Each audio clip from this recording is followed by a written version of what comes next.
PH first the pH మనం ఏదైతే sample collect చేసామో ఆ వాటర్ శాంపుల్లో పిహెచ్ మీటర్ను ఉపయోగించి పిహెచ్ ద్వారాగా మనం ఆ వాటర్ ఎదురు మేబీ ఎసిడిక్ ఆర్ బేసిక్ అనేది నిర్ణయించడం జరుగుతుంది. What is pH? The pH is equal to negative logarithm of hydrogen ion concentration. pH is equal to minus log to the base 10 concentration of H plus ions. Concentration of H plus ions. So pH is equal to minus log of concentration of H plus to the base 10. So negative logarithm of hydrogen ion concentration. Negative logarithm of hydrogen ion concentration.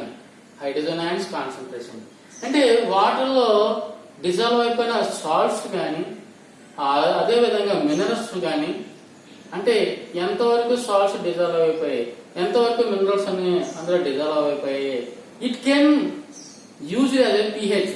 So pH denote that sample it containing concentration of H plus ions. అంటే మనం ఏదైతే sample water sample తీసుకున్నామో ఆ water sample లో ఎంతవరకు salts అనేవి dissolve అయిపోయి కరిగిపోయి ఉన్నాయి, అదేవిధంగా ఎంతవరకు అందులో మినరల్స్ అనేవి డిజాల్వ్ అయిపోయి ఉన్నాయి అనేది పిహెచ్ మీటర్ ద్వారా మనం డిసైడ్ చేయడం జరుగుతుంది. అంటే ఆ నీటిలో యొక్క హైడ్రోజన్ అయాన్ యొక్క గాఢత ఆధారంగా దట్ వాటర్ అనేది ఎసిడిక్ ఆర్ బేసిక్ అనేది పిహెచ్ ద్వారాగా మనం నిర్ణయించడం జరుగుతుంది.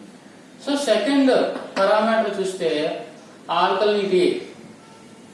Second one, it is a very important in examination point of view. So, ఏదైనా వాటర్ శాంపుల్ తీసుకొచ్చినప్పుడు ఆ వాటర్ కి ఆల్కలినిటీ అనేది ఏ విధంగా డిటర్మైన్ చేస్తామో అనేది అండర్స్టాండింగ్ చేసుకుంటే ఆల్రెడీ మనకి వాటర్ లో ఆల్కలినిటీ ఏ విధంగా ఎక్స్ప్రెస్ చేస్తాం. So alkalinity aqueous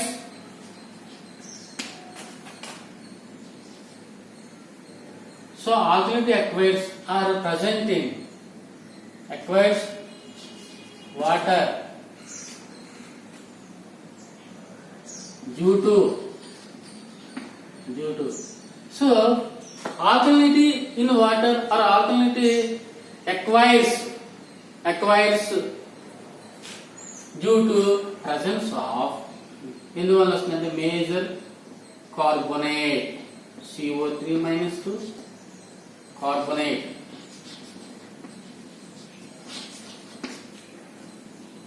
and bicarbonate SCO3 minus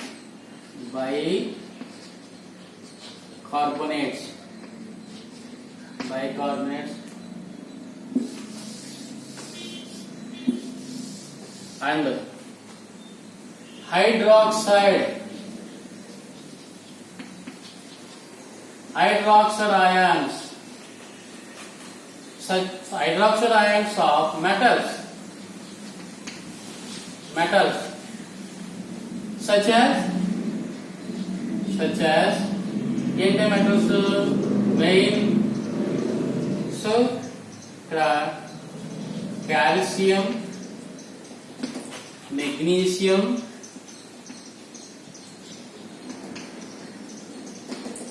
sodium and potassium.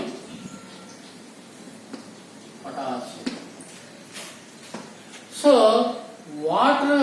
Water కి ఎప్పుడు ఆల్కలినిటీ వస్తుంది, ఎప్పుడు ఎక్కువ ఆల్కలినిటీ ఉంటుంది, ఏ విధమైనవి కలిగి ఉంటే దానికి ఆల్కలినిటీ వస్తుంది అనేది చూస్తే due to carbonates CO3 minus 2 అదేవిధంగా బైకార్బోనేట్స్ HCO3 మైనస్ ఈ రూపంలో కూడా ఉంటే దానికి ఆల్కలినిటీ వస్తుంది. నెక్స్ట్ ఆ వాటర్ లో ఆ శాంపుల్ లో హైడ్రాక్సైడ్ అయాన్స్ ఆఫ్ మెటల్స్. ఏంటో metals? Calcium, magnesium, sodium, potassium వీటి యొక్క హైడ్రాక్సైడ్స్ రూపంలో కూడా ఆ వాటర్ లో కరిగిపోయి ఉంటే దానికి ఆల్కలినిటీ అనేది వస్తుంది. అయితే how to determine the alkalinity? So alkalinity determined by titrometric method. Alkalinity అనే దాన్ని మనం ఘనప్రమాణాత్మక విశ్లేషణ ద్వారా ఎక్స్ప్రెస్ చేయొచ్చు అన్నమాట. సో దీన్ని ఏ విధంగా ఎక్స్ప్రెస్ చేస్తాం? For example, take an water sample, that sample having alkalinity, it neutralized with sulphuric acid. Sulphuric acid అంటే ఈ విధమైన వాటర్ లో, అంటే ఆల్కలినిటీ కలిగిన ఈ విధమైన వాటర్ ని టైట్రోమెట్రిక్ విధానం ద్వారా సల్ఫ్యూరిక్ ఆమ్లాన్ని ఉపయోగించి మనం అక్కడ దాని తాలూకు ఆల్కలినిటీ అనేది మెజర్ చేయొచ్చు. ఆఫ్ కోర్స్ దీని మెజర్మెంట్ కూడా it will expressed as milligram per litre లేదా ppm parts per millions of calcium carbonate. దీన్ని ఏ విధంగా ఎక్స్ప్రెస్ చేస్తాం, క్యాలిక్యులేట్ చేస్తాం అని చూసుకుంటే మిల్లీగ్రామ్ పర్ లీటర్ లేదా ppm parts per millions of calcium carbonate. So ఈ విధంగా దీన్ని మనం క్యాలిక్యులేట్ చేయడం జరుగుతుంది. అయితే మనం ఏ వాటర్ శాంపుల్ అయితే తీసుకున్నామో, కలెక్ట్ చేసామో, ఆ వాటర్ శాంపుల్ యొక్క ఆల్కలినిటీ అనేది టైట్రోమెట్రిక్ విధానం ద్వారా ఎక్స్ప్రెస్ చేయడం జరుగుతుంది.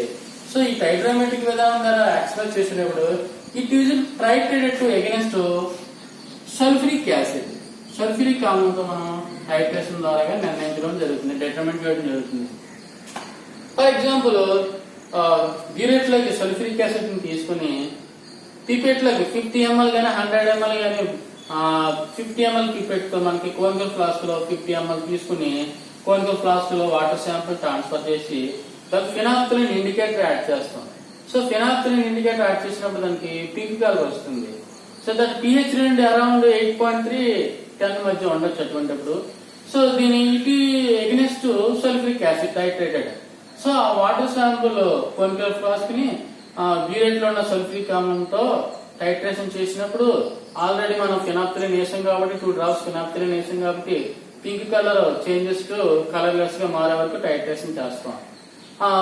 సో ఎప్పుడైతే కలర్లెస్ గా మారిపోయిన తర్వాత it is still to continue the adding the methyl orange indicator. ఇప్పుడు మళ్ళీ 2 drops మిథైల్ ఆరెంజ్ చేస్తే ఎల్లోగా వస్తుంది. ఎల్లో నుంచి మళ్ళీ అక్కడ మనకి కంటిన్యూ టైట్రేషన్ కంటిన్యూ చేసినప్పుడు రెడ్డిష్ ఆరెంజ్ గా మారిపోవడం జరుగుతుంది. ఈ విధంగా మనం వాటర్ తాలూకు ఆల్కలినిటీ అనేది డిటర్మైన్ చేయడం జరుగుతుంది. కాబట్టి వాటర్ పొల్యూట్ అయిపోయిన వాటర్ తాలూకు alkalinity, so it is express the determine the titrometric method. So that alkalinity titrate to against the sulfuric acid using with indicators of phenolphthalein methyl orange. కాబట్టి ఏ water అయితే alkalinity కలిగి ఉందో అటువంటి alkalinity కలిగిన water ని sulphuric ఆమ్లాన్ని ఉపయోగించి టైట్రోమెట్రిక్ విధానం ద్వారా ఫినాప్థలిన్ మిథైల్ ఆరెంజ్ రెండు ఇండికేటర్లని, రెండు సూచికలను ఉపయోగించుకుని మనం దాన్ని నిర్ణయించడం జరుగుతుంది. కాబట్టి వాటర్ ఆల్కలినిటీ ఎప్పుడు వస్తుంది, ఏ విధంగా ఉంటుంది అంటే కార్బోనేట్ రూపంలో కానీ బైకార్బోనేట్ రూపంలో కానీ, అదే విధంగా hydroxide ions of metals, calcium, magnesium, sodium, potassium ఇటువంటి అన్ని కూడా ఆ వాటర్ లో డిజాల్వ్ అయిపోవడం వల్ల, ఆ వాటర్ లో కరిగి ఉండడం వల్ల ఆ వాటర్ కి ఆల్కలినిటీ అనేది వస్తుంది. కాబట్టి ఈ ఉన్న ఈ ఆల్కలినిటీ అనేది సల్ఫ్యూరిక్ ఆమ్లంతో టైట్రేట్ చేస్తూ టైట్రోమెట్రిక్ విధానం ద్వారా ఫినాప్థలిన్ మిథైల్ ఆరెంజ్ సూచికలను ఉపయోగించి ఈ విధంగా ఆ ఆల్కలినిటీ అనే దాన్ని మనం మెజర్ చేయొచ్చు, డిటర్మైన్ చేయొచ్చు. So next class continue the next parameters.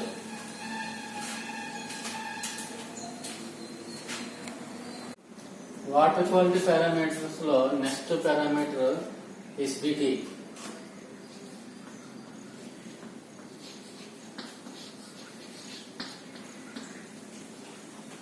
Water attained SDT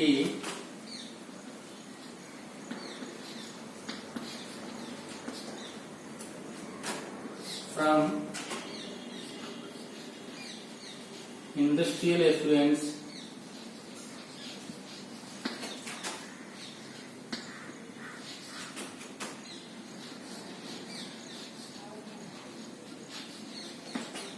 and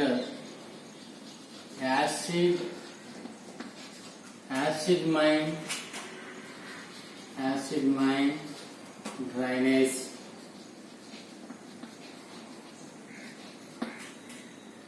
water అనేది ఎసిడిటీ ఏ విధంగా పొందుతుందంటే major role of acidity is from industrial effluents. అంటే ఇండస్ట్రీస్ రెసిడ్యూ అనేది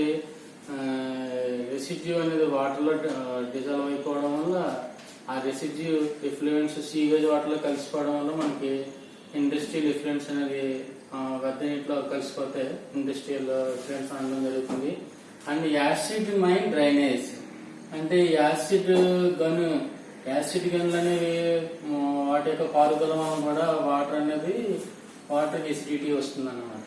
కాబట్టి మెయిన్ వాటర్ ఎసిడిటీ అనేది ఇక్కడ వాటర్ ఎటెన్ ఎసిడిటీ ఫ్రమ్ ఇండస్ట్రియల్ ఎఫ్లూయెన్స్. కాబట్టి పారిశ్రామిక వ్యర్థాల ద్వారా మెయిన్ అక్కడ ఆ నదుల్లో కానీ చెరువుల్లో కానీ వదిలేయడం జరుగుతుంది. తద్వారా ఆ వాటర్ ఎసిడిటీ వస్తుంది. తర్వాత రెండవది ఏంటంటే యాసిడ్ మైన్ డ్రైనేజ్ అన్నమాట. So water acidity it presence of week carbonic acids and weak mineral acids రూపంలో కలిగి ఉంటుంది.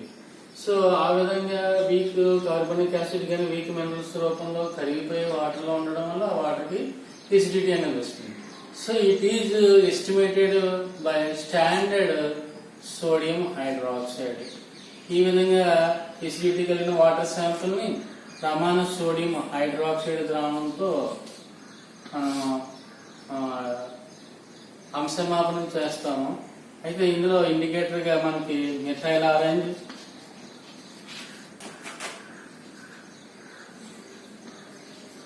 ఫినాప్థలిన్ సూచిక ఈ రెండింటినీ కలుపుతారు. ఫినాప్థలిన్ ఈ రెండు సూచికలను కూడా వాడడం జరుగుతుంది. అయితే ఏ వాటర్ శాంపుల్ అయితే ఎసిడిటీ ఉంటుందో ఆ ఎసిడిటీ కలిగిన వాటర్ శాంపుల్ ని ప్రమాణ సోడియం హైడ్రాక్సైడ్ ద్రావణంతో మిథైల్ ఆరెంజ్, ఫినాప్థలిన్ ఈ రెండు ఇండికేటర్లు కూడా ఉపయోగించి ఆ వాటర్ లో ఉన్న ఎసిడిటీ అనేది మెజర్ చేయడం జరుగుతుంది. సో నెక్స్ట్ పారామీటర్ ఏంటంటే total solids. So total solids అనేది ఇక్కడ మనకి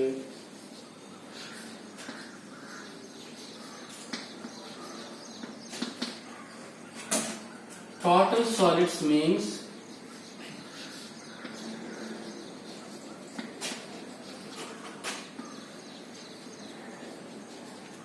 the combination of dissolved solids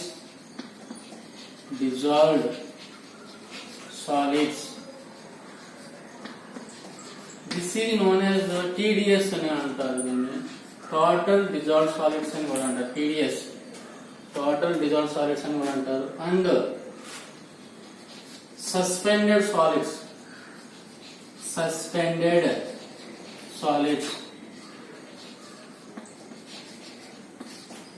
this is denoted by TSS. దీనిని టోటల్ సస్పెండెడ్ సాలిడ్స్ అని కూడా అంటారు. సో మెయిన్లీ టోటల్ సాలిడ్స్ అనేది ఇక్కడ మనకి టోటల్ డిజాల్వ్ సాలిడ్స్ గాను అదే విధంగా టోటల్ సస్పెండెడ్ సాలిడ్స్ గా వాటర్లో డిజాల్వ్ అయిపోయి ఉంటుంది, కలిగి ఉంటుంది. So water is a good solvent and are also universal solvents. So it pick up the pollutant residues or polluted particles, it absorb it. అంటే ఇది గుడ్ సాల్వెంట్ కాబట్టి pick up the particles residues. So ఇక్కడ మనకి solids present in water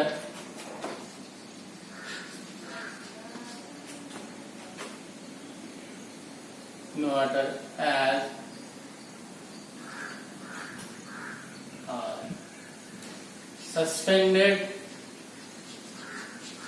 suspended form,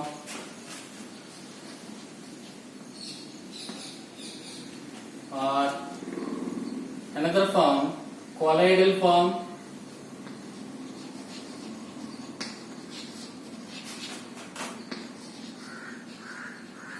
another form, dissolved form. dissolved form. Solids అనేవి మనకి ఇక్కడ చెప్పేది ఏంటంటే solids present in water. So వాటర్లో ఏ విధంగా సాలిడ్స్ అనేవి ప్రజెంట్ అయ్యి ఉంటే అది సస్పెండెడ్ రూపంలో ఉండొచ్చు, లేదా కొలైడల్ రూపంలో ఉండొచ్చు, డిజాల్వ్డ్ ఫార్మ్ లో కూడా ఉండొచ్చు. సో సస్పెండెడ్, కొలైడల్ అనేది మీరు ఇంటర్మీడియట్ లో కూడా చదివింటారు. The size of the particle it depend upon particle size ని బట్టి సస్పెండెడ్ కొలైడల్ అని చెప్పడం జరుగుతుంది. కాబట్టి ఇక్కడ సస్పెండెడ్ అనే కొలైడల్ అనే సైజ్ ఆఫ్ పార్టికల్ బట్టి చెప్పడం జరుగుతుంది. సో సాలిడ్స్ ప్రజెంట్ వాటర్ అది సస్పెండెడ్ ఫామ్ లో ఉండొచ్చు, అది కొలైడల్ ఫామ్ లో ఉండొచ్చు, డిజాల్వ్ ఫామ్ లో కూడా ఉండొచ్చు. వీటిని ఏ విధంగా మెజర్ చేస్తాము అనేది చూస్తే మనకి ఇక్కడ సస్పెండెడ్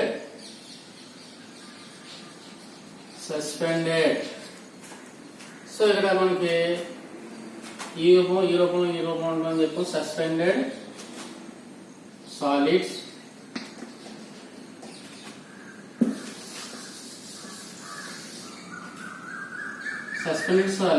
can be measured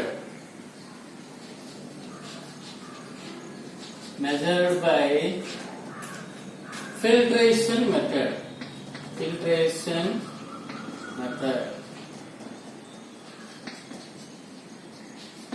ఇప్పుడు సస్పెండెడ్ సైజ్ ఉన్న పార్టికల్స్ అనే వాటిని ఫిల్టరేషన్ మెథడ్ ద్వారా మనం మెజర్ చేయడం జరుగుతుంది.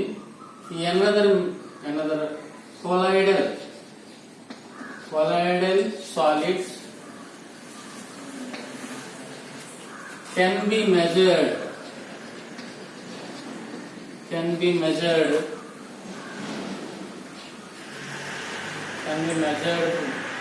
by coagulation method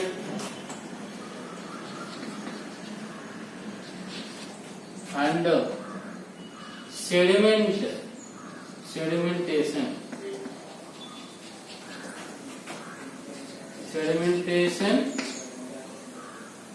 method. So colloidal size లో ఉన్న పార్టికల్స్ అనే వాటిని మనం కోయాగులేషన్ మెథడ్ కానీ లేదా సెడిమెంటేషన్ మెథడ్ ద్వారా కానీ ఇక్కడ మెజర్ చేయడం జరుగుతుంది. And another one dissolved solids. Dissolved solids can be measured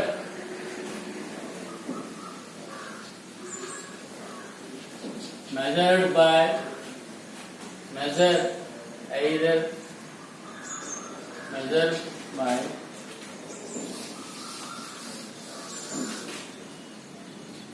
boiling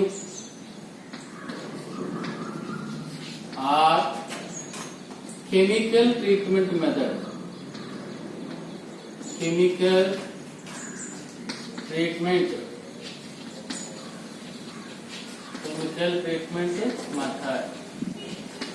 so dissolve రూపంలో ఉన్న సాలిడ్స్ అనే వాటిని మనకి బాయిలింగ్ లో వేడి చేయడం ద్వారా కానీ లేకపోతే కెమికల్ ట్రీట్మెంట్ మెథడ్ ద్వారా మనం మెజర్ చేయడం జరుగుతుంది. సో ఈ విధంగా టోటల్ సాలిడ్స్ అనే వాటిని చెప్పడం జరుగుతుంది. కాబట్టి నెక్స్ట్ పారామీటర్ ఏంటంటే మనకి next water quality parameters. Next parameter chlorides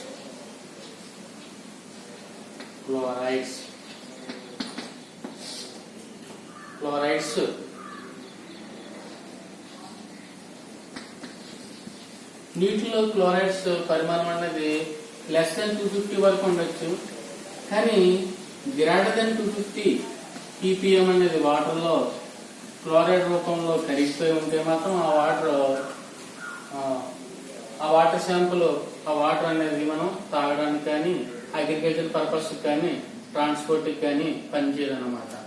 so ఏ వాటర్ అయితే క్లోరైడ్ పరిమాణం అనేది గ్రేటర్ దెన్ 250 ppm ఉంటుందో ఆ వాటర్ కి సాల్టీనెస్ వస్తుంది అన్నమాట, అంటే ఉప్పుగా మారిపోతుంది. కాబట్టి మనం తాగే వాటర్లో ఎప్పుడు కూడా క్లోరైడ్ పరిమాణం అనేది లెస్ దాన్ 250 వరకు ఉండాలి. గ్రేటర్ దాన్ 250 పైన ఉంటే మాత్రం అది తాగడానికి పనికిరాదు, ఆ నీరు ఉప్పగా ఉంటుంది.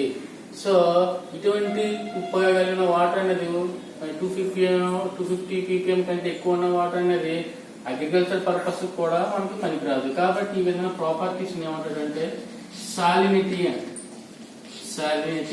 సాల్టీ వాటర్ అన్నమాట, సాల్టీ వాటర్. సో ఈ సాలినిటీ కలిగి ఉండడం వల్ల ఈ వాటర్ పంట పొలాలు కూడా పనికిరాదు. అదే విధంగా ఐరన్ గొట్టాలకు కానీ ఐరన్ ట్యాంకుల్లో కానీ ఇటువంటి వాటర్ కానీ వాడితే వాటికి కరోజన్ అనేది వస్తుంది అనమాట. అంటే తుప్పు పట్టినట్టు పాడైపోతాయి, పైపులు తొందరగా పాడైపోతాయి, ట్యాంకులు కూడా తొందరగా పాడైపోతాయి.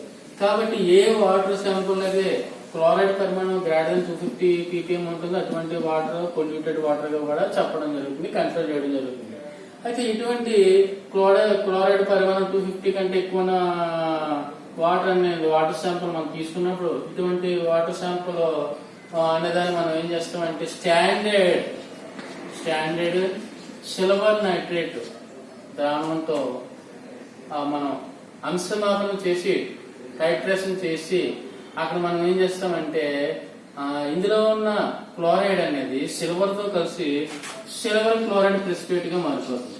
సిల్వర్ క్లోరైడ్ ప్రెసిపేట్ గా మారుతుంది. అయితే మనం ఏదైతే వాటర్ క్లోరైడ్ గా అక్కడ మనకి వాటర్ క్లోరైడ్ పరిమాణం ఎక్కువ ఉందో అటువంటి క్లోరైడ్ ఎక్కువ పరిమాణం గల వాటర్ శాంపుల్లో ఈ మనం ప్రమాణ సిల్వర్ నైట్రేట్ టైట్రేషన్ చేసినప్పుడు ఇందులో ఉన్న సిల్వర్ అనేది ఆ వాటర్ శాంపుల్ ఉన్న క్లోరైడ్ తో కలిసి సిల్వర్ క్లోరైడ్ ప్రెసిపేట్ గా మారిపోతుంది. అయితే పూర్తిగా ప్రెసిపేట్ గా మారే వరకు అది ఎప్పుడు పూర్తిగా ప్రెసిపేట్ గా మారిపోతుంది? కంప్లీషన్ ఆఫ్ ప్రెసిపేట్ అనేది it checked by potassium chromate indicator. అంటే మనం already silver nitrate standard solution తయారు చేసుకుంటాం, ప్రమాణ ద్రావణం తయారు చేసుకుంటాం. ఈ ప్రమాణ ద్రావణాన్ని ఏ వాటర్ శాంపుల్ అయితే క్లోరైడ్ పరిమాణం ఎక్కువగా ఉందో అటువంటి క్లోరైడ్ పరిమాణం ఎక్కువగా ఉందని టైట్రేషన్ చేసినప్పుడు ఏమవుతుంది? ఇందులో ఉన్న సిల్వర్ మన వాటర్ శాంపుల్ అన్న క్లోరిన్ తో సిల్వర్ క్లోరైడ్ ప్రెసిపేట్ గా మారుతుంది. But it completion of precipitate checked by adding up 2 drops of potassium chromate. ఈ విధంగా మనం దీన్ని ఇండికేటర్ గా ఉపయోగించడం వలన ఇక్కడ మనం దాని తాలూకు పూర్తిగా క్లోరైడ్స్ అనే వాటిని పూర్తిగా మనం ఎలిమినేట్ చేయడం జరుగుతుంది. అఫ్ కోర్స్ ఇందులో ఉన్న సిల్వర్ అనేది ఎడిషనల్ గా ఉన్న సిల్వర్ అనేది క్రోమేట్ తో కలిసి మన సిల్వర్ క్రోమేట్ గా కూడా మారుతుంది అనమాట. కాబట్టి ఏ వాటర్ శాంపుల్ అయితే క్లోరైడ్ పరిమాణం అనేది గ్రేటర్ దాన్ 250 ppm ఉంటుందో అటువంటి వాటర్ అనేది క్లోరైడ్ పరిమాణంగా పొల్యూట్ అయిపోయిందని చెప్పొచ్చు అనమాట. కాబట్టి ఈ క్లోరైడ్ పరిమాణం ఎక్కువ కలిగిన వాటర్ అనేది పంట పొలాలు కూడా పనికిరాదు. అదేవిధంగా ట్రాన్స్పోర్టింగ్ ఐరన్ పైపుల ద్వారా ట్రాన్స్పోర్ట్ చేయడానికి పనికిరాదు, ఐరన్ ట్యాంకుల ద్వారా ట్రాన్స్పోర్ట్ చేయడానికి కూడా పనికిరాదు అనమాట. కాబట్టి ఈ వాటర్ అంతా ఉప్పుగా మారిపోతుంది అనమాట, సాల్టీగా మారిపోతుంది, తాగడానికి కూడా పనికిరాదు. కాబట్టి ఈ విధంగా ప్రాపర్టీని ఏమంటే సాలినిటీ అంటాం. కాబట్టి క్లోరైడ్ పారామీటర్ గా ఈ విధంగా మనం ఎక్స్ప్లెయిన్ చేయొచ్చు.